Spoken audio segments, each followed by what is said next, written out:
Okay, so growing up in Nigeria, we had a very different idea of discipline for kids. Like I think like it was borderline military tactics to break a suspect. Like it wasn't, and I'm sure many other immigrant nations can actually agree with this. Like they used to use whips at a certain point in my childhood. And I know some of you are like, whoa, abuse, that's crazy, that's trauma. Wait, before we get there, they used to use these things called kobuko. They used to call whips kobuko. Kobuko was used to tame the cows by the Northerners. By some infinite wisdom, the Northerners also started to, I guess, advance this towards like a disciplinary tool for kids. Wild, wild. I'm talking you're 8, you're 12, whatever, you're getting lashings all over. You got to get your reflexes right to make sure you can stop the koboko as it hits you from different angles and make sure you don't, hit any vital organs. I'm telling you, this is not a joke. Sometimes I have to explain to people sometimes, like, yo, this shit sounds funny, but it's real. It was real life. It was real life for us. Anyways, so you had this thing called Koboko. Koboko was wild because it was just like another advanced tier of canes. You had different levels of canes. You had the regular cane, which was the regular bamboo that was just flexible. It was like a nice little stem, right? And then you had they used to pick out canes to whoop kids like it was like picking out like customizing a vehicle. Like he used to, depending on what you did wrong, that was how they would pick out the kids. It was wild. They would like literally go like that one ele don't need tons so there ele to a shop ele to a Tony ele to it was like, yeah, them that one with a reflex. They would find the ones that had the best recoil, you know? And it was like they would try to find recoil, they would try to find one that had the best reach, they had the best extensions.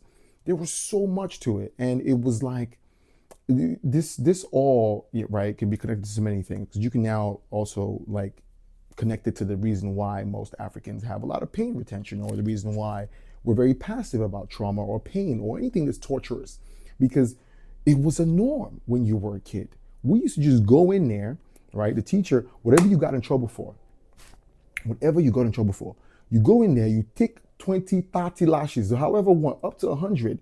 It was a badge of honor. You came back, Odeshi. Odeshi in Igbo means it's not entering, it's not going through. And we would come back to our peers and we'll say, Odeshi, I chopped 20. Blah. And we will eat 20, 30 lashes. They kept going up. It was a badge of honor. You came back. You were a warrior, a soldier. You seen things. You seen things. How much they beat you? 15? Bro, I'm doing 100 now. I'm doing 100 now. I'm taking 100. Back leg. You never see nothing like this. Wild times. Wild times. Unprecedented.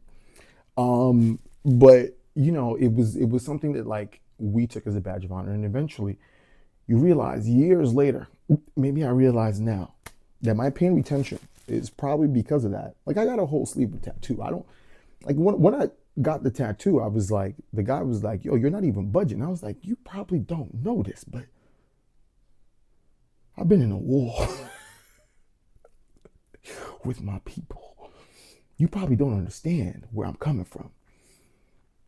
But not just for one, we're gonna start with that. This is just me. I said I was gonna do a whole series explaining, like, or talking to you, telling you stories about my upbringing in Nigeria. And this is just part one. We're gonna go even deeper, right, to understand exactly why some of the things are the way they are, some of the mentalities, or some of the train of thought. But yeah, discipline was very, very different. And then they used to come up with different types of punishments. Punishments were very creative. You had agama. Agama required you to be a lizard. The agama lizard was a lizard that was very popular in Nigeria. So when you did the agama, you had to put your two elbows on the floor and elevate, essentially work on your core. Most of our punishments were actually core workouts. And when you think about it, it's a good and a bad thing because we had benefits, but it was the con was like, yo, are we in prison? Like we're kids. Like we love you, father. What are you doing to me? And it was just part of it. We had agama, we had pick pin, you had kneel down, raise your hands, then you use it. Then they would advance it, kneel down, raise your hands, close your eyes, face the wall, right? Then you even had even more punishments where it was like kneel down, no, squat, Raise your hands, face the wall, and close your eyes. If you ever wondered why the perseverance or ambition or the vim of Nigerians are the way they are, don't you ever sit there and believe that this stuff is all willingly. It just came about. These people are cyborgs, okay? Nigerians are androids. They are built from punishment. Punishment has made them the titans that they are. So they pursue any dream regardless. You're not stopping them. You're not stopping that. You're not stopping that. But anyways, that's part one. Part two, I'm gonna go further into the story is about, discipline and how that worked. And there's different types of ways in which I saw discipline, from stories of staring at boobs to to stories of just pure sheer hatred and fat phobia, as we all now know it to be. I just didn't know it at the time. I thought my seniors were just angry. So I thought they were just really angry. I thought everyone was really angry because everyone was getting whooped. We were just whooping for the sake of whooping. What a nation! Honestly, the American, need to heal all traumas will probably trace this all the way back to slavery, and I'm sure they will.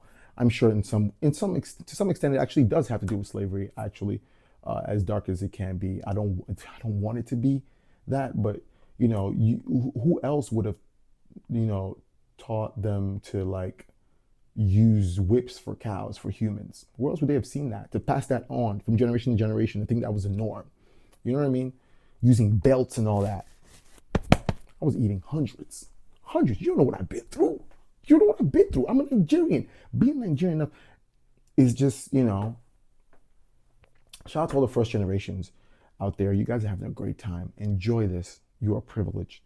You do not want to be a visa applying.